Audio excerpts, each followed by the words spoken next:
Morning everyone, greeting of the day from Chandigarh University. In this session we will see the demonstration of inverting operational amplifier. So first of all, an operational amplifier is basically a three-terminal device which consists of two high impedance inputs.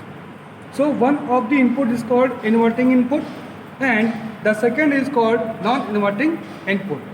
So here I am showing you the symbol of our operational amplifier. So that is the symbol of operational amplifier. In this we can see we have input voltages Vin, Rin is our input resistance, Rf is our feedback resistance, Vo is our output voltage, and plus VCC minus VCC, these are voltage from external power source. So here we are considering inverting amplifier. So to conduct this type of amplifier, what will we do? We will use our IC. So here I am using IC LM741. So this IC contains 8 pins. So that is pin number 1. It is on input offset. Second pin is on inverting. Third one is on non-inverting. Fourth one is on minus VCC. Next pin number 5 is on input offset.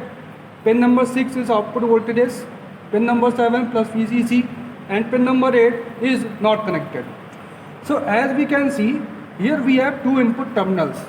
So as we are working on inverting amplifier, that means we will prefer our pin number 2. So in circuit diagram, we are giving the input supply to the pin number 2 and pin number 3 is grounded. So according to that, we will design the circuit.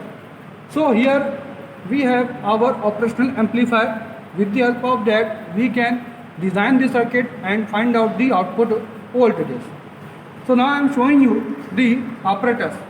So here we are using the breadboard. So this is our breadboard. As we can see, there are many tiny holes. So these tiny holes are vertically connected and these tiny holes are horizontally connected. Now next I am showing you the IC number LM741. So this is LM741. I am placing it on the. In this experiment, our aim is to design inverting amplifier and measure the gain of inverting amplifier. So here we have some apparatus using. So here this is our breadboard. In this breadboard we have various tiny holes. So these sections are connected vertically and these tiny holes are connected horizontally.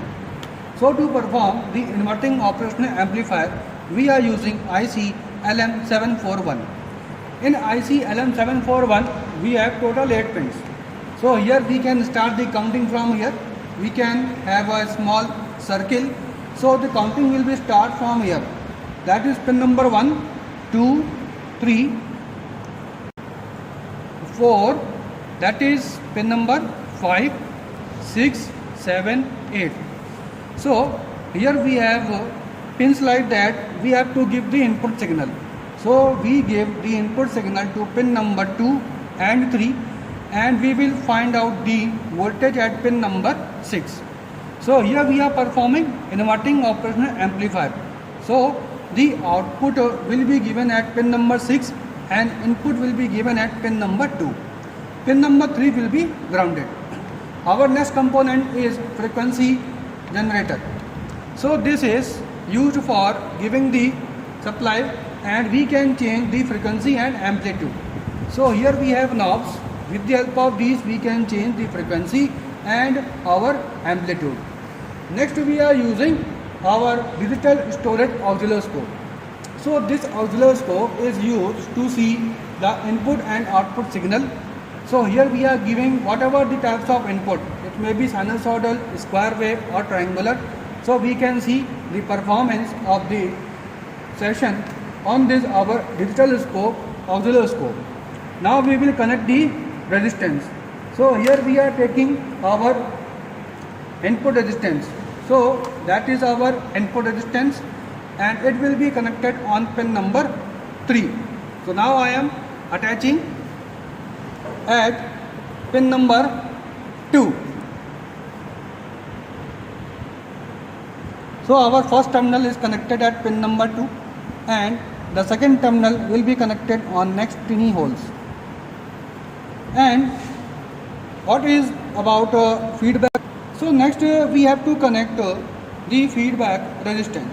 So now we will connect on the same terminal, that means at pin number 2, and the second terminal will be connected on pin number 6.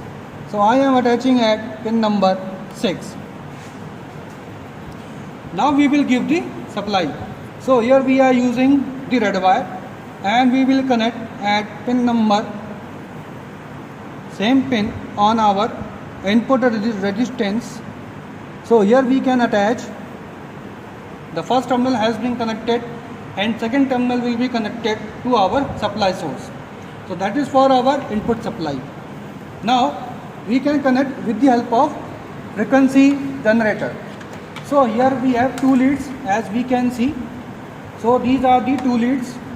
So red lead is connected on supply and black lead is connected on ground.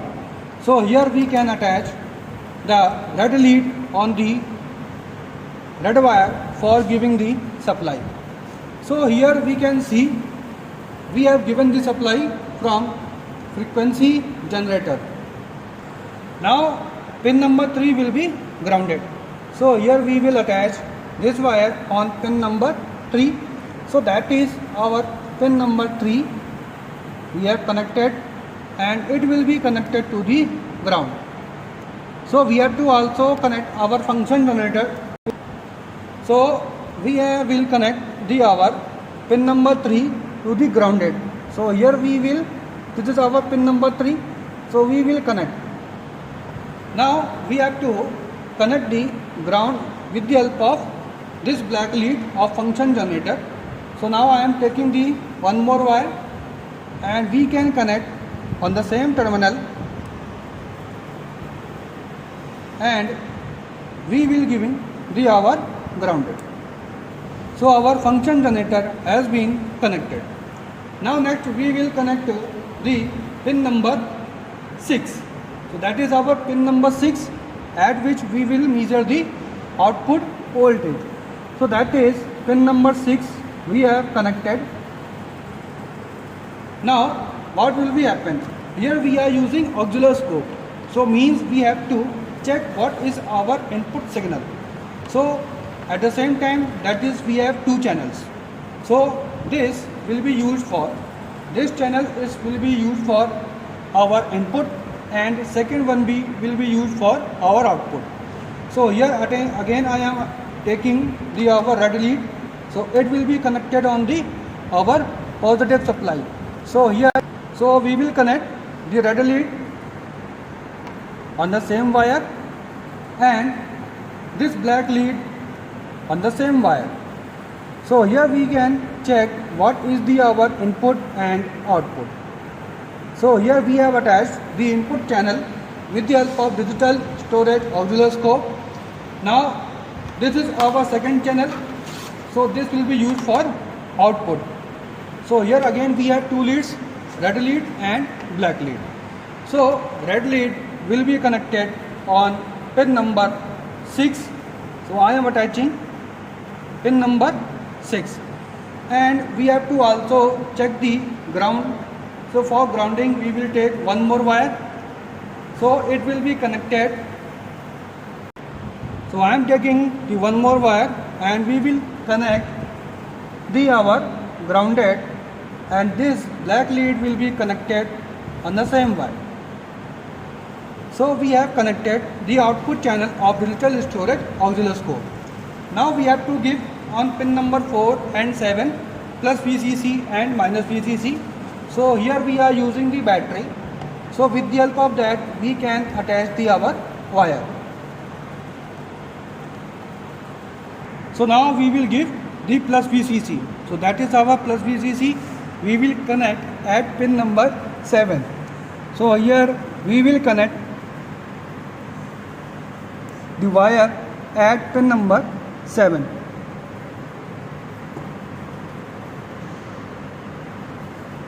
And the second one is for minus VCC. It will be connected on pin number 4. So that is pin number 4. So we will connect it. So our circuit designing is completed for inverting operational amplifier. Now, so this is our circuit diagram as we have connected. That is our input supply, that is our input resistance, this is our feedback resistance, and that is our output voltage. So in case of inverting operational amplifier, the output voltage is 180 degree out of phase of input voltage. So we can see with the help of our oscilloscope. Now we are turning our oscilloscope and we will see the performance of inverting operational amplifier.